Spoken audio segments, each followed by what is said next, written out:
Chapter 3: Escape from Palma Flora. The chaos in Palma Flora only worsened as the sahuagin pushed further inland, leaving destruction in their wake. Nathaniel, Azmadan, and Maddogg fought their way through the panic-stricken streets, urging survivors to flee toward the northern bridge, the only route off the peninsula. But when they arrived, the sight before them was grim. The bridge had collapsed, torn apart by the island's slow descent into the sea. People who had tried to swim to the mainland now faced the horror of sharks and sahuagin lurking in the waters, dragging them under. There was no escape this way. Determined, the trio turned east, heading toward the docks.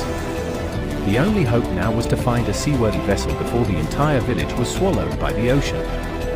As they navigated through the burning ruins, a piercing scream cut through the night.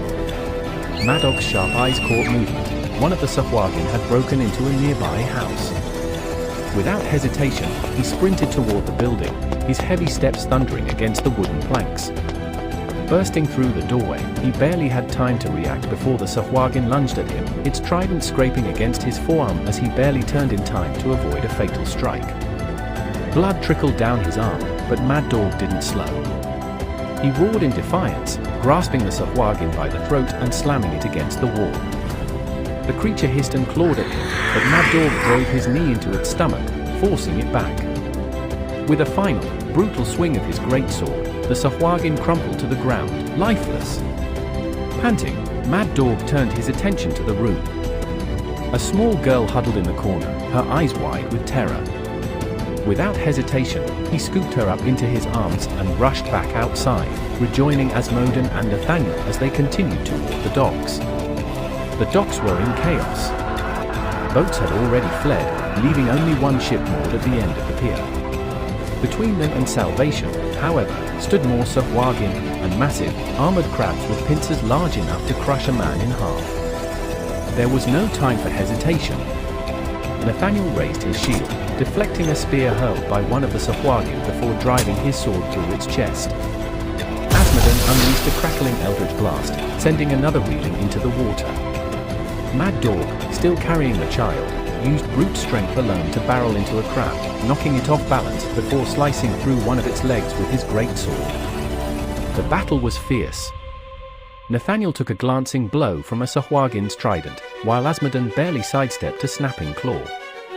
Maddogg, fighting one-handed while keeping the girl safe, took a deep gash along his ribs but pressed forward, refusing to be stopped. Finally, with one last coordinated push, the trio cleared a path. Scrambling onto the ship's deck, they wasted no time. Azmadan, as if instinctively knowing what to do, began calling orders to the few remaining sailors. He worked the sails, guiding the ship away from the doomed village as the waters surged over what remained of Palma Flora.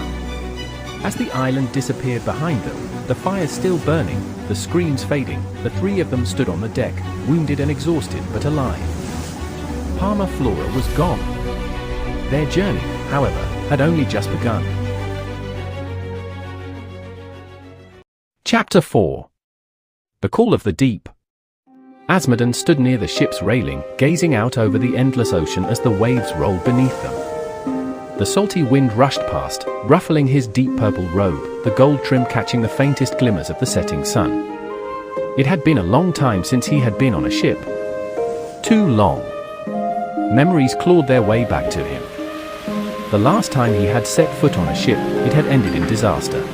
The echoes of crashing waves and desperate cries filled his mind, pulling him into the past. But that was not where Azmadan's story began. Like Nathaniel, he had grown up in Gwardan. However, unlike the paladin, Azmadan had been raised on the streets. From a young age, he had learned to survive through pickpocketing and taking on odd jobs just to get by. Life had been difficult, but he hadn't been alone. He had a friend, Taykarst. Taykarst was a human boy with jet black hair, quick-witted and mischievous, always by Azmadan's side. Together, they got into all kinds of trouble, slipping through alleyways, tricking merchants, and finding ways to make their lives a little easier, even if it meant bending the law. As they grew older, the pair took to working on ships, taking whatever deckhand work they could find, fishing boats, merchant vessels, anything that would pay. The sea became their livelihood, their escape, and their adventure. Until the storm. A merchant voyage gone wrong. Winds howling, rain slashing against the deck. The ship tossed like a toy in the raging waters, and before they could react, it was splintering apart beneath them. Azmadan remembered the chaos, the screams, the pull of the ocean dragging him down into the abyss. He remembered reaching for Taykarst, his hand slipping as the tide consumed them. And then, the eye. A massive, golden eye, staring at him from the black depths of the ocean. It saw him. It understood him. And then, nothing. Azmadan had awoken on a sandy shore, coughing up seawater, gasping for air. Taykarst lay nearby, unconscious but alive. They had survived, though neither knew how. As the days passed, something had changed. The two of them could feel it, an energy, a force coursing through them. Powers they did not possess before. And then the dreams began. Night after night, the eye spoke to him in whispers, its voice rippling through his mind like waves on the tide. Each time he awoke, he found his throat raw, his lungs aching as though he had just surfaced from the ocean's depths. He had never stepped foot on a ship again. Until now. Azmadan tightened his grip on the railing, inhaling the salty air. His mind swirled with thoughts of what had been, of what was still to come. The ocean was calling to him again, and he wasn't sure if he was ready to listen.